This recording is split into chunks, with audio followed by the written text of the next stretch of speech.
காவ்யா, நீ எனக்கு கொல்றடி என்று அவளை அப்படியே இழுத்து அணைத்துக் கொண்டான். காவ்யா அவன் மார்பில் முகம் புதைக்க சிவா அவளது முகத்தை உயர்த்தி அவளது இதழ்களில் ஆழ்ந்த முத்தத்தினை பதிக்கத் தொடங்கினான். அறையில் எரிந்து கொண்டிருந்த நெருப்பின் வெப்பத்தை விட அவர்கள் இருவருக்குள் இருந்த காதலின் வெப்பம் அதிகமாக இருந்தது. அந்த இரவு அவர்களுக்கு ஒரு புதிய உலகத்தை காட்ட, ஒருவருக்கொருவர் சலிப்பில்லாமல் தங்கள் அன்பை பகிர்ந்து கொள்ள மணாலியின் பனி இரவு அவர்களுக்கு துணையாக நின்றது. அந்த அறை மிகவும் இருட்டாக இருக்க, ஜன்னல் வழியாக பனி விழுவது மட்டும் மங்களாக தெரிய, தூங்கிக் கொண்டிருந்த அர்ஜுன் போர்வையை பிடித்து இழுக்க, யாழினியும் அர்ஜுன் கையை தள்ளிவிட்டவள், அர்ஜுன் போர்வையை இழுக்காதீங்க, எனக்கு ரொம்ப குளிர்து, அப்புறம் நான் எழுந்து போயிடுவேன், பாத்துக்கோங்க என்றதும் அர்ஜுன் கண்ணை திறக்காமலேயே, போடி, இந்த மணாலி குளிர்ல மனுஷன் நிம்மதியா தூங்க கூட முடியல. நேத்து நைட்டு நீ பண்ண அலப்பறையில இப்பதான் எனக்கு கண்ணு சொக்குது என்று கூற, யாழினி சட்டென்று எழுந்து அமர்ந்தவள், ஓ அப்ப நான் தான் அலப்பறை பண்ணேனா? அந்த டிரான்ஸ்பரண்ட் ட்ரெஸ்ஸ கொடுத்து, யாழினி இத போட்டா நீ தேவதை மாதிரியே இருப்பேன்னு ஐஸ் வச்சது யாரு? எனக்கு கூச்சமா இருக்குன்னு சொன்னப்ப காவியா போட்டிருக்கா, நீயும் போடுன்னு போய் சொன்னது யாரு என்று கோபமாக கேட்க, அர்ஜுன் சிரித்து கொண்டே எழுந்து அவளை அணைத்துக் கொண்டவன், அது பொய்யலடி பொண்டாட்டி, ஒரு சின்ன ஸ்ட்ராட்டஜி. ஆனா நிஜமா சொல்றேன், அந்த ட்ரெஸ்ல நீ வரும்போது என் ஹார்ட் பீட்டே எகிரிடுச்சு தெரியுமா? அந்த மொமெண்ட் அப்படியே என் கண்ணு முன்னாடி நிக்குதுடி என்று உருக, யாழினி அவன் மார்பில் சாய்ந்து கொண்டு, ஆமாமா நான் தான் பார்த்தனே உங்க கண்ணு எங்க இருந்துச்சுன்னு. ஆனா அர்ஜுன், நிஜமாவே இந்த 4 நாள்ல நான் உங்களை இன்னும் அதிகமா காதலிக்க ஆரம்பிச்சிட்டேன். ஆபீஸ் டென்ஷன் இல்லாம, போன் கால் இல்லாம நாம மட்டும் இருந்தது எவ்வளவு நல்லா இருக்குது இல்ல? நீச்சம்தான் யாழினி, ஆனா இன்னைக்கு ஊருக்கு போகணும்னு நினைக்கும் போதுதான் கொஞ்சம் கஷ்டமா இருக்கு. அந்த டிராபிக், அந்த சத்தம், இதெல்லாம் நினைச்சா இங்கேயே ஒரு சின்ன வீட்டை பார்த்து செட்டில் ஆயிடலாமான்னு தோணுது என்று கூற, விட்டா நீங்க இங்கே செட்டில் ஆனாலும் ஆயிடுவீங்க, சட்டு புட்டுன்னு எழுந்து குளிச்சுட்டு கிளம்பலாம் வாங்க என்று அவனையும் அழைத்து கொண்டு குளியலறைக்குள் புகுந்து கொண்டாள். அதே நேரம் சிவா தரையில் விழுந்து கிடக்க, காவியா கட்டிலில் குறுக்காக படுத்து தூங்கிக் கொண்டிருந்தாள். அடியே காவியா, என்னடி இப்படி உதைக்கிற? நான் என்ன ஃபுல் பாட் கிரவுண்ட்லயா படுத்திருக்கேன்? எரும மாடு மாதிரி இப்படி உதைக்கிறியேடி என்று சிவா கேட்க, காவியா தூக்கத்திலேயே, சிவா அந்த பனிப்பந்து மேல உட்காராதீங்க, வழுக்கிடும் என்று உளர, அட பாவி, தூக்கத்திலயும் அந்த பனிப்பந்து தானா? எழுந்துருடி, மணி 6 ஆகுது. அர்ஜுன் இந்நேரம் குளிச்சுட்டு மறுபடியும் ரொமான்ஸே பண்ணிக்கிட்டு இருப்பான், நாம தான் இன்னும் லேட், எழுந்துருடி என்று கெஞ்ச, காவியா மெல்ல கண் விழித்து, சிவா நிஜமாவே நம்ம ஊருக்கு போறோமா? இன்னும் 1 வாரம் நம்ம இங்க இருக்க கூடாதா? அந்த ரெட் ட்ரெஸ் நான் இன்னும் ஒரு வாட்டி கூட போடவே இல்லையே என்று குழந்தைப்படி கூற, சிவா ஆச்சரியமாக, என்னது நேத்து நைட்டு போட்டது பார்த்தாதா? இன்னொன்னு வேற இருக்கா? டே அர்ஜுன், உன்னால என் பட்ஜெட்டே காலியாகிடும் போல இருக்கே என்று புலம்ப, சும்மா இருங்க சிவா, நான் விளையாட்டா சொன்னேன். ஆனா நிஜமாவே இந்த மணாலி பயணம் நமக்குள்ள இருந்த சின்ன சின்ன பிடிவாதத்தை எல்லாம் உடைச்சிடுச்சு. இனிமே நாம சண்டையே போடக்கூடாது, சரியா என்றதும், அதுக்கு வாய்ப்பே இல்ல காவியா, சண்டை போட்டாதானே அப்புறம் சமாதானமாகி ரொமான்ஸ் பண்ண முடியும். சரிவா, இப்போ நம்ம பேக் பண்ணுவோம் என்று கூறியவன் பிறகு பேக்கிங்கை முடித்துவிட்டு இருவரும் குளித்து முடித்து தயாராகி வெளியில் வர, அர்ஜுனும் யாழினியும் அவர்களுக்காக காத்திருந்தனர். என்னடா சிவா, ஓ மூஞ்சிய பார்த்தா மனுஷன் மர்மமான முறையில மரணம்னு பேப்பர்ல வர நியூஸ் மாதிரியே இருக்கு. நேத்து நைட்டு என்ன ஆச்சு? ஒன்னும் ஆகல மச்சான், உன் பொண்டாட்டி உன்னை நிம்மதியா தூங்க வச்சிருக்கா. ஆனா என் பொண்டாட்டி என்னை எட்டி உதச்சி பெட்ல இருந்து கீழே தள்ளி விட்டுருக்கா. இதுதான் வித்தியாசம் என்றதும் யாழினி, காவியா எங்க அண்ணன் சொல்றது நிஜமாடி? எதுக்கு அவரை தள்ளன? இல்ல யாழினி, இவர் தூக்கத்திலயும் பேராகிளைடிங் பண்றேன்னு என் காலை பிடிச்சி இழுத்தாரு, அதான் ஓங்கி ஒரு உதவிட்ட என்றதும் அனைவரும் சிரித்தனர். பின்பு அர்ஜுன், சரி சரி சாப்பிட்டுட்டு வேகமா கிளம்புவோம், ஏர்போர்ட் போற வழியில டிராபிக் இருக்கும், மணாலி டிராபிக்ல சிக்கினா அவ்வளவுதான், பிளைட்ட தரையில இருந்து மேல பறக்கிறத தான் பார்க்க முடியும் என்று அவர்களை அழைத்து கொண்டு காரில் புறப்பட்டான். அர்ஜுன் காரை ஓட்டிக்கொண்டே, டேய் சிவா, நம்ம கல்யாணத்துக்கு முன்னாடி மீரா பண்ண கலாட்டா ஞாபகம் இருக்கா? கைலாஷ் கூட சேர்ந்து அவ செஞ்ச பிளான் எல்லாம் ஞாபகம் இல்லாம என்ன மச்சான், அவனுங்கள போலீஸ்ல ஒப்படைச்சப்போ அந்த மீரா ஒரு பார்வை பார்த்தாலே பாரு, அதான் எனக்கு இன்னும் பயமாவே இருக்கு. அவளுங்க ஜெயில இருந்தாலும் வெளியே ஆட்களை வச்சு ஏதாவது பண்ணுவாங்களோன்னு தோணுது என்றதும் அப்பொழுது யாழினி, அர்ஜுன் இப்போ அத பத்தி பேசாதீங்க, நாம எவ்வளவு சந்தோஷமா இருக்கோம். அந்த மீரா இனி நம்ம வாழ்க்கையில வரவே மாட்டான். அவளுக்கு அர்ஜுன் மேல இருந்தது காதல் இல்ல, ஒரு பைத்தியக்காரத்தானம் என்று கோபமாக கூற, காவியாவோ, நீ சொல்றது நிஜம்தாண்டி, ஆனா அந்த மீராவுக்கு தான் ஒரு விஷயம் தெரியல. அர்ஜுன் அண்ணா யாழினிக்கு மட்டும்தான் சொந்தம்னு, யாராலையும் உங்களை பிரிக்க முடியாது, நீ கவலையே படாதடி என்றாள். அப்பொழுது அர்ஜுன், கண்டிப்பாமா, ஆனா நாம ஜாக்கிரதையா இருக்கணும். ஊருக்கு போனதும் நம்ம செக்யூரிட்டிய பலப்படுத்தணும். அப்புறம் சிவா, நீ அந்த பனிப்பந்த பேக்ல வச்சிருக்கேன்னு என்கிட்ட சொல்லவே இல்லையே. மச்சான், அது ஒரு எமோஷன் மச்சான். சென்னை வெயிலுக்கு அந்த ஐஸ் கட்டி உருகுற மாதிரி என் காதல உருகணும்னு ஒரு ஆசை. உடனே யாழினி, அடப்பாவமே, ஐஸ் கட்டி உருகுனா உங்க லக்கேஜ் எல்லாம் நனைஞ்சு போகும் இல்ல என்று கேட்க, என்ன நனைஞ்சு போயிடுமா என்று அதிர்ச்சியாக அதே நேரம் ஏர்போர்ட் வந்து சேர்ந்தவர்கள் உள்ளே வந்து செக்கிங்கில் நிற்க, சார் உங்க பேக்ல ஏதோ லிக்விட் விற்கிற மாதிரி தெரியுது என்று செக்யூரிட்டி கூற, அது லிக்விட் எல்லாம் இல்லைங்க, அது ஒரு உருகின காதல், ஐ மீன் மணாலி தண்ணி என்றதும் அர்ஜுனும், சார் இவன் கொஞ்சம் அப்படித்தான், அந்த பாட்டில நீங்களே வச்சுக்கோங்க என்ற அர்ஜுனும் யாழினியும் தனியாக ஒரு இடத்தில் அமர்ந்து கொண்டனர். பிறகு அர்ஜுன், யாழினி, இந்த ஹனிமூன்ல நாம ஒருத்தர் தொட்டு பேசுனதை விட மனசை விட்டு பேசுனதுதான் அதிகம்னு எனக்கு தோணுதுடி. ஐ லவ் யூ யாழினி என்று கூற, I love you to Arjun என்றார். பிறகு நால்வரும் புறப்பட்டு சென்னை வந்து சேர்ந்தனர். ஏர்போர்ட்டில் இருந்து வந்தவர்கள் வீட்டிற்கு வந்ததும் அவர்களின் காரை பார்த்து செக்யூரிட்டி வேகமாக வந்து கதவை திறந்து விட, பின்பு அனைவரும் காரில் இருந்து இறங்கி யாழினியும் காவியாவும் முன்னால் சென்று விட அர்ஜுனும் சிவாவும் தங்களது லக்கேஜ்களை எடுத்துக் கொண்டிருந்தனர். அப்பொழுது வீட்டில் வேலை செய்யும் பணியாட்கள் வந்து அவர்களுக்கு உதவி செய்ய லக்கேஜ்கள் வீட்டிற்குள் கொண்டு வரப்பட்டது.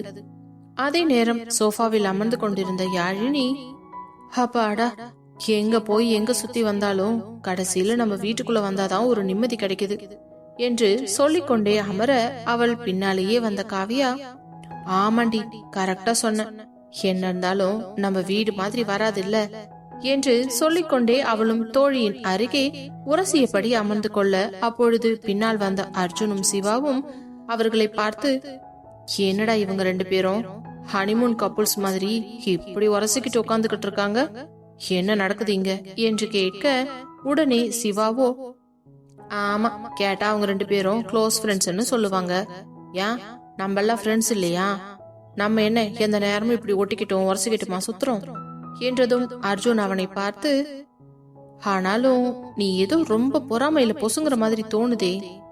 போடா, உனக்கும் சேர்த்துதான் நான் பேசிக்கிட்டு இருக்கேன், அதை விட்டுட்டு என்னையவே கலாய்க்கிறியா என்று கூறி சென்றவன் உள்ளே சென்று அவர்களுக்கு எதிர்ப்புறம் இருந்த சோஃபாவில் அமர்ந்து கொண்டான். அர்ஜுன் யாழினியை பார்க்க அவள் முகம் உடல் அனைத்தும் களைப்பாக இருப்பது போல் தோன்றியது. ஆனால் அவள் மனம் மட்டும் உற்சாகமாகவே இருப்பது அவள் முகத்தில் தெரிய, அவளை பார்த்தவன், யாழினி ஆல்ரெடி டைம் ஆச்சு, நீயும் ரொம்ப டயர்டா இருக்க, போய் தூங்கலாவா, எதா இருந்தாலும் காலையில பேசிக்கலாம் என்று கூற, பின்பு சிவாவும் காவியாவை அழைத்துக் கொண்டு செல்ல அர்ஜுனும் யாழினியை அழைத்துக் கொண்டு சென்றான். அன்று இரவு இருவரும் நிம்மதியாகவே உறங்கி போயினர். அடுத்த நாள் காலை எழுந்து குளித்து முடித்து தயாராகி கீழே வர நால்வரும் ஒன்றாக சேர்ந்து சாப்பிட்டு முடித்துவிட்டு ஹாலில் உள்ள சோஃபாவில் அமர்ந்து பேசிக் கொண்டிருந்தனர். அப்பொழுது அர்ஜுன் யாழினியிடம், நான் இன்னைக்கு ஆபீஸ் கிளம்பணும்டி என்றவன், நீ எப்ப வர்ற என்று கேட்க, நானும் இன்னைக்கு உங்க கூட வரேனே, ரெண்டு பேரும் சேர்ந்தே போகலாம் என்றதும் காவியாவும், ஆமாமா நானும் இன்னைக்கு ஆபீஸ்க்கு போறேன், இன்னும் எத்தனை நாள் தான் போகாமலே இருக்கிறது என்றதும் உடனே சிவா, அது சரி, அப்ப நான் மட்டும் என்ன இழிச்சவாயா, ஏன் ஹாஸ்பிட்டல்லையும் பேஷண்ட்ஸ் எனக்காக வெயிட் பண்ணிக்கிட்டு இருப்பாங்க, அதனால நானும் இன்னைக்கு டியூட்டியில ஜாயின் பண்ண போறேன் என்று நால்வரும் சேர்ந்து பேசிக் கொண்டிருக்க, அப்பொழுது வீட்டு வாசலில் ஒரு ஆட்டோ வந்து நிற்கும் சத்தம் கேட்டது. அதே நேரம் ஆட்டோவில் இருந்து யாழினி அப்பா கதிரவனும் மித்ரனும் இறங்கி வந்து கொண்டிருக்க, யாழினி வேகமாக எழுந்து ஓடி சென்று, அப்பா என்று அவரை இறுக்கமாக அணைத்துக் கொண்டார். அவரும் தன் மகளை அணைத்து அவள் உச்சந்தலையில் ஒரு முத்தம் கொடுத்து, யாழினி நல்லா இருக்கியாடா? ஊருக்கு போயிட்டு வந்துட்டேன்னு காலையில தான் மாப்பிள்ள சொன்னாரு. அதான் உடனே உன்னை பார்க்கணும்னு கிளம்பி வந்துட்டோம். அக்கா எப்படி இருக்க? மித்ரா நான் நல்லா இருக்கேன்டா, நீ எப்படி இருக்க? சரி வாங்க உள்ள என்று அவர்கள் கையை பிடித்து அழைத்து வர அர்ஜுன் எழுந்து, வாங்க மாமா, வாடா மித்ரா என்று உள்ளே அழைத்து வந்து அமர வைக்க காவியாவும் சிவாவும் அவர்களை வரவேற்றனர். அப்பொழுது பணியால் காஃபி கொண்டு வந்து கொடுக்க அதை வாங்கிய காவியா அவர்கள் இருவருக்கும் கொடுத்தாள். அப்புறம் 4 பேரும் ஹனிமூன் போயிட்டு வந்தீங்களே, எப்படி இருந்துச்சு உங்களோட ட்ரிப்பு மாப்ள? நல்லா என்ஜாய் பண்ணீங்களா என்று கேட்க உடனே அர்ஜுனும், ஆமா மாமா, இந்த ஒரு வாரம் போனதே தெரியல, அந்த அளவுக்கு ஜாலியா இருந்துச்சு என்று கூற யாழினி முகம் முழுவதும் சந்தோஷமாக பளிச்சென்று இருப்பதை பார்த்த தந்தைக்கு இதை விட வேறு என்ன வேண்டும், தன் மகள் இவ்வளவு சந்தோஷமாக இருப்பதை தவிர என்று யோசித்தவர் பின்பு காவியாவிடம், காவியா எப்படி இருக்கமா? நான் நல்லா இருக்கேன் அங்கிள், நீங்க மித்ரன் எப்படி இருக்கீங்க? நாங்களும் நல்லா இருக்கோம்மா என்றதும் யாழினி, அப்பா அம்மா வரலையா? அவளை பத்தி எல்லாம் தெரிஞ்சுக்கிட்டோம், ஏமா கேக்குற? எதுக்கு கேட்டு உன்ன நீயே கஷ்டப்படுத்திக்கிற சொல்லு. அவளை பத்தி இனிமே நீ யோசிக்காம இருக்கிறது தான் நல்லது. உன்னோட வாழ்க்கையை மட்டுமே நீ பாரு. நீ சந்தோஷமா இரு, மாப்பிள்ளையையும் சந்தோஷமா வச்சுக்கோ, அதுதான் எனக்கு வேணும் என்று கூற உடனே மித்ரன், அக்கா நாளையில இருந்து எனக்கு எக்ஸாம் தொடங்குது, அதான் இன்னைக்கே உன்னை வந்து பாத்துட்டு போலாம்னு வந்தேன். அதுக்கப்புறம் நான் ரொம்ப பிஸி ஆயிடுவேன் என்று கூற அர்ஜுனும், மித்ரா பேசாம எக்ஸாம் முடியற வரைக்கும் நீ இங்கேயே நம்ம வீட்லயே தங்கிக்கோ. நீ இங்க இருந்து படிச்சனா உனக்கு இன்னும் கொஞ்சம் யூஸ்ஃபுல்லா இருக்கும். யாழினியும் காவியாவும் உனக்கு டவுட்ஸ் ஏதாவது இருந்துச்சுன்னா கிளியர் பண்ணுவாங்க என்று கூற மித்ரன் உடனே அவன் தந்தையை பார்த்தான். அவரும், மித்ரா மாப்பிள்ள சொன்னா அதுக்கு நிச்சயமா ஏதாவது ஒரு காரணம் இருக்கும். நம்ம வீட்டுல இருந்தினா உங்க அம்மா நிச்சயமா உன்னை நல்லா படிக்க விட மாட்டா, ஏதாச்சும் பேசிக்கிட்டே இருப்பா. ஒன்னும் பிரச்சனை இல்ல, உன்னோட எக்ஸாம் எல்லாம் முடியற வரைக்கும் நீ இங்க மாப்பிள்ள வீட்லயே தங்கியிரு. பரீட்சை எல்லாம் முடிஞ்சு லீவு விட்டதுக்கு அப்புறமா வந்தா போதும் என்று கூற உடனே மித்ரனும் சந்தோஷமாக, சரிங்க மாமா, அப்போ எக்ஸாம் முடியற வரைக்கும் நான் இங்கேயே இருக்கேன் என்று கூற அதே நேரம் யாழினிக்கு சந்தோஷம் தாங்க முடியவில்லை. தேங்க்ஸ் அர்ஜுன் என்று கூறி அவன் கையை இறுக்கமாக பிடித்து கொள்ள, எனக்கு தெரியும்டி நீ உன் தம்பியை எந்த அளவுக்கு மிஸ் பண்றேன்னு. அப்படி இருக்கும் பொழுது உன்னை நான் அந்த அளவுக்கு ஏங்க வச்சிருவேனா என்று கூற இருவரும் புன்னகை முகமாக இருந்த நிமிடம் மீண்டும் வாசலில் கார் வந்து நிற்கும் சத்தம் கேட்டது. இப்பொழுது யார் என்று மீண்டும் எட்டி பார்க்க சிவாவின் அம்மாவும் அப்பாவும் வந்து கொண்டிருந்தனர். காவ்யாவும் சிவாவும் ஓடிச் சென்று வாசலிலேயே அவர்களை வரவேற்றனர். அம்மா, அப்பா, வாங்க வாங்க, என்ன காலையிலே வந்துட்டீங்க? என்னடா நாங்க வரக்கூடாதுன்னு சொல்ல வரியா? ஐயோ அம்மா, வந்த உடனே தொடங்கிடாதீங்க என்று சிவா சிரித்து கொண்டே சொல்ல, அவர் அப்படித்தான், நீங்க வாங்கத்த என்று அழைத்து சென்று அமர வைத்தாள் காவியா. அர்ஜுனும், அங்கிள் ஆன்டி வாங்க வாங்க. உடனே யாழினி அப்பாவும் எழுந்து வணக்கம் சொல்ல, வணக்கம், உட்காருங்க சம்பந்தி, ஏன் நிக்கிறீங்க என்று கூறியவர் அமர்ந்து கொண்டார். சிவாவின் அம்மா அர்ஜுன், நீங்க 4 பேரும் திரும்பி வந்துட்டதா? காவியா தான் நேத்து நைட் எனக்கு ஒரு மெசேஜ் போட்டிருந்தா, அதான் உடனே கிளம்பி வந்துட்டோம். ஒரு வாரமா உங்ககிட்ட சரியா பேசாம பார்க்காம எங்களுக்கு ஒரு மாதிரியா இருந்துச்சுப்பா. அப்புறம் உங்களோட ஹனிமூன் ட்ரிப் எல்லாம் எப்படி இருந்துச்சு? அம்மா அதெல்லாம் சான்ஸே இல்ல, தாறுமாறா இருந்துச்சுமா என்று கூறியவர்கள் பின்பு வேகமாக தங்களுடைய அறைக்கு சென்று யாழினியும் காவியாவும் அவர்கள் அனைவருக்கும் வாங்கி வந்த பொருட்களை எல்லாம் பிரித்து கையில் கொடுக்க அதை பார்த்த அனைவருக்கும் சந்தோஷம். என்னம்மா இது, அவ்வளோ தூரம் போயிட்டு எங்களுக்கு ஷாப்பிங் பண்ணிட்டு வந்திருக்கீங்க, உங்களை தானே சந்தோஷமா இருக்க சொன்னேன் என்று கூறியதும் உடனே யாழினி, எப்படிமா அவ்வளோ தூரம் போயிட்டு உங்க யாருக்கும் நான் எதுவும் வாங்காம இருப்பேன்? மித்ரா உனக்கு இது பிடிச்சிருக்காடா?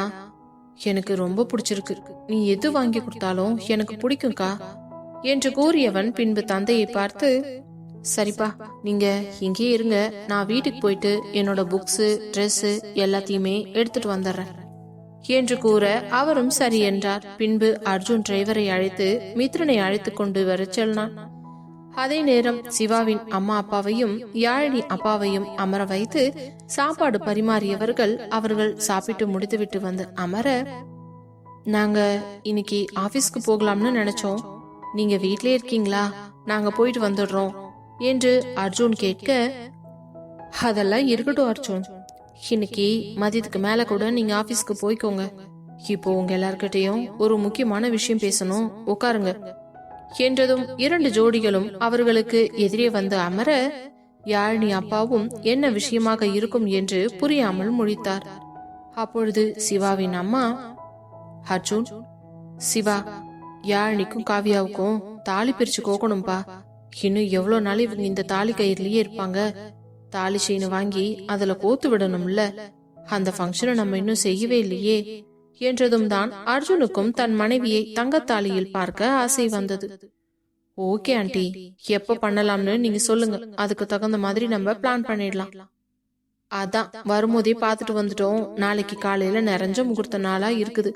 அதனால இன்னைக்கே போய் தாலி கொடிய வாங்கிட்டு வந்துட்டா நாளைக்கு காலையிலேயே ஃபங்க்ஷன்ல வச்சு நீங்க 2 பேரும் சேர்ந்து உங்க கையாலேயே உங்க பொண்டாட்டிக்கு புது தாலி கொடிய போட்டு விட்டுருவீங்க. அதுக்காகத்தான் நாங்க இவ்வளோ அவசரமா கிளம்பி வந்திருக்கோம் என்றதும் அர்ஜுனுக்கும் அது சரி என்று பட்டது. உடனே யாழினியை பார்த்தவன், சரி யாழினி, அப்படின்னா இன்னைக்கு மதியத்துக்கு மேல போய் நம்ம தாலி செயினை வாங்கிட்டு வந்துடலாம். என்னடா சிவா, ஓகே தானே? கண்டிப்பா மச்சான். என்ன காவியா, போலாம் தானே? போல சிவா என்றதும் யாழினி அப்பாவை பார்க்க அவர் அமைதியாக அமர்ந்திருந்தார். ஏனென்றால் அவரால் இப்பொழுது எதுவும் செய்ய முடியாத நிலை அல்லவா. அப்பொழுது அர்ஜுன், மாமா, நீங்க இன்னைக்கு வீட்டுக்கு போக வேண்டாம், ஒரேடியா ஃபங்க்ஷன் முடிச்சுட்டு போனா போதும். நான் மித்ரன் கிட்ட சொல்லி உங்களுக்கு தேவையான ட்ரெஸ்ஸையும் எடுத்துட்டு வர சொல்றேன். சரிங்க மாப்ள. அப்புறம் இன்னைக்கு மதியம் எல்லாரும் கடைக்கு போகணும் மாமா, தயாரா இருங்க. நான் எதுக்கு மாப்ள, நீங்க போயிட்டு வாங்க.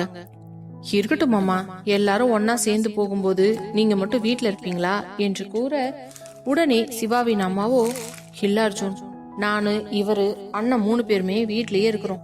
நீங்க 4 பேர் மட்டும் போயிட்டு எடுத்துட்டு வாங்க. உங்க பொண்டாட்டிங்களுக்கு எந்த மாதிரி பிடிச்சிருக்கோ அந்த மாதிரி ஒரு டிசைன்ல செலக்ட் பண்ணி வாங்கிட்டு வாங்க என்று கூற, பின்பு அதற்கு மேல் அவர்களை வற்புறுத்த விரும்பாதவன் சரி என்று கூறிவிட்டு அறைக்குள் சென்று விட்டான். யாழினி அப்பாவிற்கு யாழினி ஒரு அறையை ஒதுக்கி கொடுத்து, அப்பா, நீங்க இங்கேயே தங்கிக்கோங்க, மித்ரன் வந்ததுக்கு அப்புறமா அவனை இங்க வர சொல்றேன். சரிடாமா, நீ ஹனிமூன்ல ரொம்ப சந்தோஷமா இருந்தியாமா? ஆமாப்பா, எனக்கு அந்த இடம் ரொம்ப பிடிச்சிருந்துச்சு. எவ்வளவு குளிரா இருந்துச்சு தெரியுமாப்பா. ஃபுல்லா ஐஸ்ல உறைஞ்சி உங்களுக்கு எல்லாம் போட்டோவாவும் வீடியோவாவும் எடுத்துட்டு வந்திருக்கேன். நான் அப்புறமா காட்டுறேன். சரிம்மா, அதெல்லாம் பொறுமையா பாத்துக்கலாம். இப்ப மாப்பிள்ள தனியா இருப்பாரு, நீ போ என்று கூறவும் உடனே வெட்கப்பட்டு கொண்டே அந்த அறையிலிருந்து வெளியே வந்தாள். மேலே தன்னுடைய அறைக்கு செல்லும் பொழுது அர்ஜுன் மித்ரனிடம் போனில் பேசிக் கொண்டிருந்தான். மித்ரா, வரும்போது மாமாக்கும் சேர்த்து 2 செட்டு ட்ரெஸ் எடுத்துட்டு வந்துரு. நாளைக்கு தாலி பிரிச்சு போடுற ஃபங்க்ஷன் இருக்கு, அத முடிச்சிட்டு தான் மாமா இங்கிருந்து கிளம்புவாங்க என்று கூறி போனை வைத்தவன் கதவு திறக்கும் சத்தம் கேட்டு திரும்பி பார்க்க அங்கே யாழினி வந்து கொண்டிருந்தாள். யாழினி, நம்ம மதியம் சாப்பிட்டுட்டு கிளம்பலாம், ஓகேவா என்றதும் ஓடி வந்து அவனை மார்போடு அணைத்துக் கொண்டு தலை சாய்த்தவள், thanks Arjun, thank you so much என்றதும், எதுக்குடி இப்போ திடீர்னு தேங்க்ஸ் எல்லாம் சொல்ற என்று கேட்டுக்கொண்டே அவளை அவன் இன்னும் இறுக்கமாக அணைத்துக் கொள்ள, அப்பாவை இங்கேயே இருக்க சொன்னீங்கல்ல அதுக்கு. ஆனா வீட்ல அம்மா தான் தனியா இருப்பாங்கல்ல. யாரு, உங்க அம்மாவா? அவங்க தனியா இருக்கிறதுக்கெல்லாம் கொஞ்சம் கூட பயப்பட மாட்டாங்க. நீ அத பத்தி எல்லாம் கவலைப்படாத. அதெல்லாம் விடு. இன்னைக்கு உனக்கு எந்த மாதிரி டிசைன்ல தாலி செயின் பிடிச்சிருக்கோ அதையே நீ எடுத்துக்கோ. அதெல்லாம் முடியாது. நீங்க தான் எனக்கு நல்ல டிசைனா செலக்ட் பண்ணி தரணும். என்னடி, நீ தானே அதை போட்டுக்க போற, அப்படி இருக்கும் பொழுது என்று ஏதோ சொல்ல வர, ஏன் நான் போட்டுக்கிட்டா நீங்க பார்க்க மாட்டீங்களா? நீங்க தானே பார்க்க போறீங்க, அப்போ உங்களுக்கு பிடிச்ச மாதிரியே எடுத்து கொடுங்க. சரி, ஓகே, நம்ம 2 பேரும் சேர்ந்தே செலக்ட் பண்ணுவோம் நல்ல டிசைனா, சரியா என்று கூறிவிட்டு பின்பு இருவரும் தயாராகி கீழே வர காவியாவும் சிவாவும் தயாராகி வந்தனர். அதற்குள் மித்ரனும் வந்து சேர அனைவரும் ஒன்றாக சேர்ந்து அமர்ந்து மதிய உணவை திருப்தியாக சாப்பிட்டு முடித்தனர். பின்பு 2 ஜோடிகளும் அந்த ஊரில் இருக்கும் மிக பிரம்மாண்டமான நகை கடைக்குள் நுழைந்தனர். அர்ஜுனை பார்த்தவுடன் கடை முதலாளியே ஓடி வந்து அர்ஜுனை வரவேற்க, இட்ஸ் ஓகே, பரவாயில்ல, எனக்கு இந்த ஃபார்மாலிட்டிஸ் எல்லாம் எதுவும் இல்ல, நாங்க நகை வாங்கறதுக்கு தான் வந்திருக்கோம், சோ நாங்க பாத்துக்கிறோம், நீங்க உங்க வேலையை பாருங்க என்று கூற பின்பு முதலாளியும் சென்று விட்டார். தாலி செக்ஷன் இருக்கும் இடத்திற்கு அழைத்து வந்தவன் சிவாவை பார்த்து, சரிடா, நீயும் காவியாவும் செலக்ட் பண்ணுங்க, இங்க நானும் யாழினியும் பாக்குறோம் என்று கூறிவிட்டு இருவரும் தங்கள் மனைவிக்கு தாலி செயின் எடுக்கும் வேலையில் மும்முரமாகினர். ஒவ்வொன்றாக எடுத்து பார்க்கையில் ஒரு தாலி கொடியை எடுத்து தடவி பார்த்தவன், யாழி, இத உன் கழுத்துல போட்டு பாரேன் என்று கூறியதும் உடனே அவள் அவனுக்கு போட்டு காட்டினாள். அதை பார்த்து அர்ஜுனுக்கு மனம் முழுவதும் நிறைந்து போனது. உனக்கு பிடிச்சிருக்காடி என்றதும் அவளும் கண்ணாடியில் பார்த்துவிட்டு, எனக்கு ரொம்ப பிடிச்சிருக்கு அர்ஜுன், இந்த தாலி செயின் உனக்காகவே ரெடி பண்ண மாதிரி இருக்குது, அவ்வளவு பொருத்தமா இருக்குதுடி உன் கழுத்துக்கு, ஹாப்பியா என்றதும் ரொம்ப ஹாப்பி என்றவள் பின்பு அதை கழட்டி கொடுக்க, அதே நேரம் சிவாவும் காவியாவிற்கு ஒரு தாலி செயினை தேர்வு செய்து அவளும் அதை போட்டு காட்டினாள். அவனுக்கும் அது மிகவும் திருப்தியாக இருக்க பின்பு 2 ஜோடிகளும் தங்கள் மனைவிக்கான தாலி செயினை வாங்கி பில்லிங் செக்ஷனில் கொடுத்து விட்டனர். பின்பு புடவை கடைக்கு அழைத்து சென்றான். 2 பேருக்கும் பட்டுப்புடவை எடுத்துக்கோங்க என்றதும், எதுக்கு அர்ஜுன், வீட்டுலதான் அவ்வளோ சாரி இருக்குது இல்ல. அதே நேரம் காவியாவும், ஆமா சிவா, எதுக்கு இப்ப புது சாரி, என்னதான் இருந்தாலும் நாளைக்கு புது சாரி கட்டினாதான் எங்களுக்கும் சந்தோஷமா இருக்கும் என்று கூறியவர்கள் அவர்களை அழைத்து கொண்டு அங்கிருந்த ஒரு காஃபி ஷாப்பிற்கு சென்று 2 ஜோடிகளும் ஒன்றாக அமர்ந்து சந்தோஷமாக பேசி சிரித்தபடியே காஃபி குடித்தனர். பின்பு மாலை நேரமானதும் வீட்டிற்கு வந்து வீட்டில் உள்ளவர்களிடம் நகையை காண்பிக்க அனைவர் முகத்திலும் அவ்வளவு ஒரு திருப்தி. சிவாவின் அம்மா சொல்லியது போலவே தாலி செயினுடன் அதில் கோர்ப்பதற்கு காசு, குண்டு எல்லாமே வாங்கி கொண்டு வந்திருந்தனர். அதை வாங்கி பூஜை அறையில் வைத்து எடுத்து வைத்த சிவாவின் அம்மா, சரி, அப்போ நாளைக்கு காலையில நல்ல நேரத்திலேயே இந்த ஃபங்க்ஷனை முடிச்சிடலாம். அர்ஜுன், நீங்க நாளைக்கு ஃபங்க்ஷனை முடிச்சிட்டு கோயிலுக்கு போயிட்டு அதுக்கப்புறம் அப்படியே கிளம்பி கூட ஆபீஸ்க்கு போங்க, ஓகேவா? சரிங்க ஆண்டி என்று கூறியவர்கள் அன்று இரவு வரை ஒன்றாக அமர்ந்து பேசிக் கொண்டிருந்தனர். மித்ரன் மட்டும் அவனது அறையில் அமர்ந்து படித்துக் கொண்டிருந்தான். ஏனென்றால் அடுத்த நாள் அவனுக்கு தேர்வுகள் தொடங்க இருப்பதால் அவனால் மற்றவர்களுடன் சேர்ந்து அந்த சந்தோஷமான பேச்சில் கலந்து கொள்ள முடியவில்லை. பிறகு அனைவரும் ஒன்றாக சாப்பிட அமர யாழினி மித்ரனை அழைத்து கொண்டு வந்து சாப்பிட வைத்தாள். அவன் சீக்கிரமாக சாப்பிட்டு விட்டு மீண்டும் தன் அறைக்கு சென்று படிக்க தொடங்க, உறங்குவதற்கு செல்லும் முன்பே யாழினி மித்ரனின் அறைக்குள் சென்று பார்க்க அப்பொழுதும் அவன் படித்துக் கொண்டிருந்தான். மித்ரா, ரொம்ப ஸ்ட்ரெயின் பண்ணிக்காதடா, காலையில எழுந்து கூட படி. இல்லக்கா, இந்த எக்ஸாம் வரைக்கும் தான் இப்படி விழுந்து விழுந்து படிக்க போறேன். எக்ஸாம் முடிஞ்சிருச்சுன்னா அதுக்கப்புறம் லீவு தானே, கொஞ்ச நாளைக்கு ஃப்ரீயா இருக்கலாம்ல. சரிடா மித்ரா, உனக்கு ஏதாச்சும் வேணும்னா உடனே எனக்கு கால் பண்ணு, சரியா? சரிக்கா என்று கூறவும் பின்பு அவனுடைய அப்பா அங்கு வந்ததும், மித்ரா நீ படி, நான் ஹால்ல சோஃபாலேயே கொஞ்ச நேரம் படுத்திருக்கேன். அதெல்லாம் ஒண்ணும் இல்ல, நீங்க இங்கேயே படுத்துக்கோங்கப்பா. இல்ல மித்ரா, நான் இருக்கிறது உனக்கு தொந்தரவா இருந்துச்சுன்னா. அப்பா அதெல்லாம் ஒண்ணும் இல்ல, நான் படிக்கத்தானே போறேன், நீங்க படுங்க என்றதும் உடனே யாழினி, அப்பா ஒன்னும் பிரச்சனை இல்ல, நீங்க ஏன் கூட வாங்க என்று அவரை அழைத்து கொண்டு சென்று வேறொரு அறையில் விட்டவள், நீங்க இங்க ரிலாக்ஸா படுத்து தூங்குங்கப்பா, அங்க மித்ரன் படிச்சிட்டு இருக்கிறதுனால லைட் ஆஃப் பண்ண மாட்டான், உங்களுக்கு லைட் எரிஞ்சா தூக்கம் வராது இல்லையா, நீங்க இந்த ரூம்லயே ரெஸ்ட் எடுத்துக்கோங்க. சரிடாமா என்று கூறியவர் படுத்துக்கொள்ள பின்பு அங்கிருந்து வெளியே வந்தவள் அர்ஜுனுக்கு சூடான பாலை கிளாஸில் எடுத்துக்கொண்டு செல்ல, காவியாவும் அப்பொழுது கிச்சனுக்கு வந்து சிவாவிற்கு பாலை எடுத்துக்கொண்டு சென்றாள். இருவரும் ஒருவரையொருவர் பார்த்து அர்த்தத்துடன் சிரித்துக் கொண்டு தங்களது அறைக்கு சென்று விட அன்று இரவு அவர்களுக்கு சந்தோஷமாக கழிந்தது. அடுத்த நாள் காலை நேரத்துடனே எழுந்த சிவாவின் அம்மாவும் அப்பாவும் கடகடவென்று விசேஷத்திற்கு தேவையான அனைத்தையுமே எடுத்து வைத்துக் கொண்டிருந்தனர். வீட்டில் இருந்த பணியாட்கள் அவர்களுக்கு உதவி செய்து கொண்டிருந்தனர். அக்கம் பக்கத்தில் இருந்து ஒரு 5 பேரை மட்டுமே அழைத்திருந்தார் சிவாவின் அம்மா. அவர்களும் அங்கே வந்து சேர அர்ஜுன், யாழினி, காவியா, சிவா நால்வரும் ஒன்றாக கிளம்பி தயாராகி கீழே வர அந்த 2 ஜோடிகளையும் பார்த்தவர்கள் அவ்வளவு ஆச்சரியப்பட்டு போயினர். அர்ஜுனும் சிவாவும் பட்டு வேட்டி சட்டையில் இருக்க, காவியாவும் யாழினியும் நேற்று அவர்கள் கணவர் எடுத்து கொடுத்த பட்டுப்புடவையில் அழகு மயிலென நடந்து வர 2 ஜோடிகளையும் திருஷ்டி கழித்து அங்கே அமர வைத்தனர். 2 பேரும் பார்க்க எவ்வளவு அழகா இருக்கீங்க தெரியுமா? உங்க 2 பேருக்கும் ஜோடி பொருத்தம் பிரமாதமா இருக்கு என்று கூறி பின்பு இருவரையும் அமர வைத்தனர். அங்கிருந்த பெண்மணிகளை அழைத்து சிவாவின் அம்மா காவியாவிற்கு தாலி பிரித்து கோர்க்க உதவி செய்ய சொன்னார். வந்திருந்த பெண்களில் இருவர் யாழினியின் தாலியையும் பிரித்து தாலி கொடியில் கோர்த்து கொண்டிருந்தனர். அப்பொழுது யாழினிக்கு கொஞ்சம் வருத்தமாகத்தான் இருந்தது. காவியாவிற்கு அவளது மாமியார் செய்வது போல தனக்கும் தன் மாமியார் இருந்திருந்தால் நன்றாக இருக்குமே என்று மனதளவில் வருந்தினாள். தன் அம்மா இருந்தும் தனக்கு எதுவும் செய்ய முன்வரவில்லை என்ற வருத்தம் அவள் முகத்தில் தெரிய அர்ஜுனுக்கு அந்த நிமிடம் கமலாவின் மேல் பயங்கர கோபம் வந்தது. ஏனென்றால் கதிரவனும் மித்ரனும் எவ்வளவோ அழைத்தும் அவர் வரமாட்டேன் என்று பிடிவாதம் பிடித்ததால் அவர்களும் வேறு வழி இல்லாமல் அவரை விட்டு விட்டு வந்துவிட்டனர். அப்பொழுது யாழினிக்கு தாலி கொடியை கோர்த்து கொண்டிருந்த அந்த பெண்மணி, இங்க பாருமா, மனசுல எதையாவது நினைச்சு சஞ்சலப்பட்டுக்கிட்டு இருந்தீன்னா அது எல்லாத்தையும் இந்த நிமிஷமே தூக்கி போட்டுடு. சந்தோஷமா உன் புருஷன் கையால இந்த தாலியை வாங்கிக்கோமா.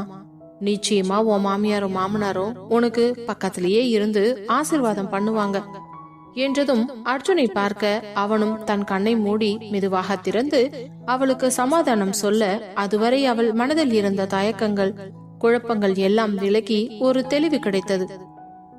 அதற்குள் தாலிக்கொடியில் தாலியை கோர்த்து தயாராக வைத்துவிட்டு அங்கு இருப்பவர்களுக்கு அட்சதை கொடுக்க பின்பு அர்ஜுனை அழைத்து யாழினி கழுத்தில் அந்த செயினை போட்டுவிடச் சொல்ல அவனும் சந்தோஷமாக வந்து அவள் கழுத்தில் போட சிவாவும் காவியாவின் கழுத்தில் போட்டுவிட்டான்.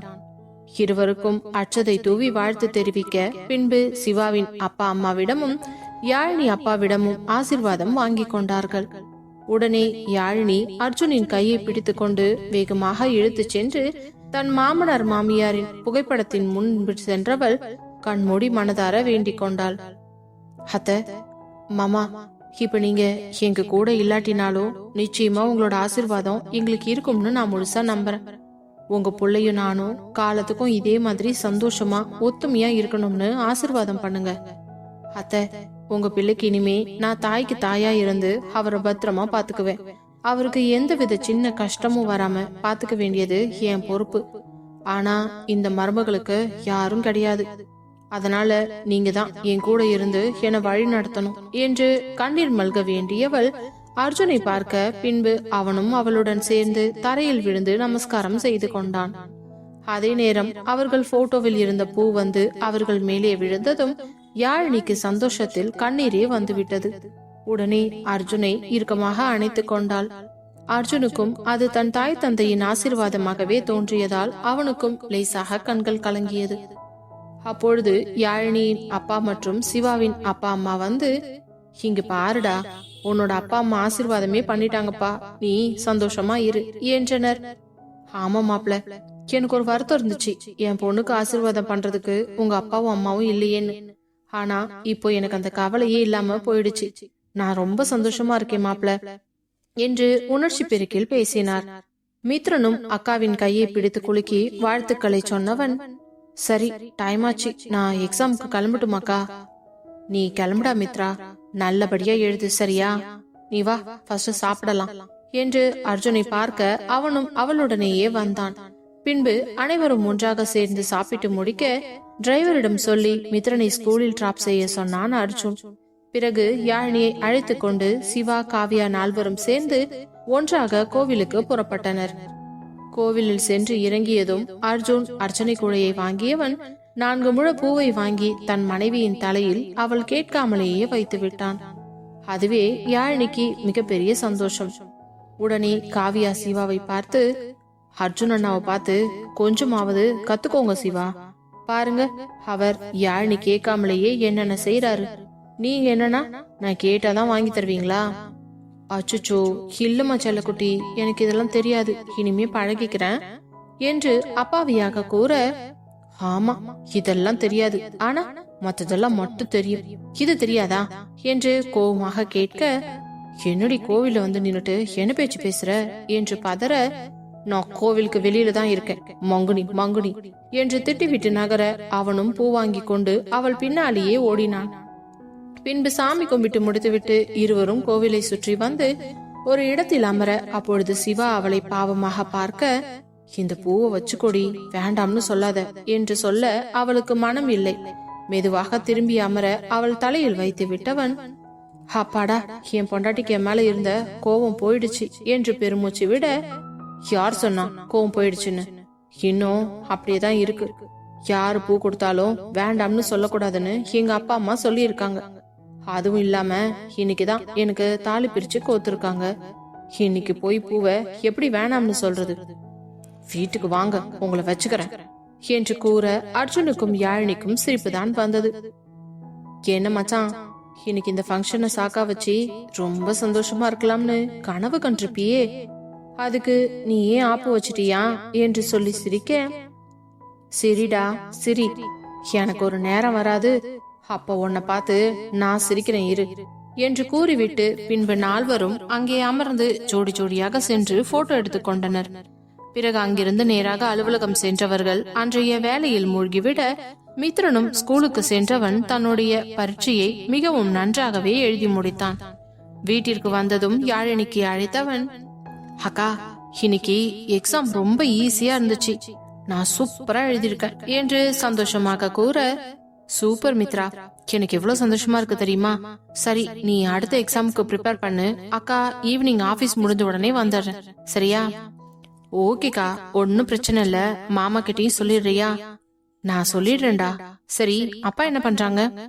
அக்கா, அப்பா எங்கேயோ வெளியே போயிருக்கார் போல இருக்கு, சாயந்தரமா கிளம்பணும், நீ வந்ததுக்கு அப்புறம் தான் உன்கிட்டயும் மாமா கிட்டயும் சொல்லிட்டு போகணும்னு சொல்லிட்டு இருந்தாராம். இன்னும் வரலக்கா. சரிடா, அப்போ ஈவினிங் நான் சீக்கிரமாவே வர பாக்குறேன் என்று போனை வைத்தவள் அர்ஜுனிடம் சென்று மித்ரன் சொன்ன அனைத்தையும் கூறினாள். பரவாயில்லடி, அவனால முடிஞ்ச அளவுக்கு ஸ்கோர் பண்ணட்டும், அதுக்கப்புறம் மிச்சத்தை நான் பாத்துக்கிறேன் என்று கூறியவனின் கண்கள் அவன் ஆசை ஆசையாக பார்த்து வாங்கிய அவன் மனைவி கழுத்தில் இருக்கும் தாலி கொடியின் மேல் பட்டது. ஏனோ அவள் கழுத்துக்கு அது மிகவும் பொருத்தமாக இருக்க, அதை பார்க்கும் பொழுது தன்னவள் என்ற உரிமை அவனுக்கு அதிகமாகவே பெருக்கெடுக்க ஆரம்பிக்க, மெதுவாக எழுந்து அவளை பார்த்து கொண்டே அவள் அருகில் வந்தான். அந்நேரம் யாழினி தன் கையில் இருந்த ஃபைலை சரிபார்த்து கொண்டிருந்தாள் அர்ஜுனிடம் சைன் வாங்குவதற்காக. அதில் அவன் கிட்டே வருவதை கவனிக்காதவள் வேலையில் மூழ்கி இருக்க, அவள் அருகே மிகவும் நெருக்கமாக வந்தவன் அவள் கையில் இருந்த ஃபைலை வாங்கி சோஃபாவின் மீது தூக்கி போட்டுவிட்டு அவள் கண்களையே உற்று பார்க்க, யாழினி அவனின் சிவந்த கண்களில் நிறைந்திருந்த தாபத்தை கண்டு பதறி போனாள்.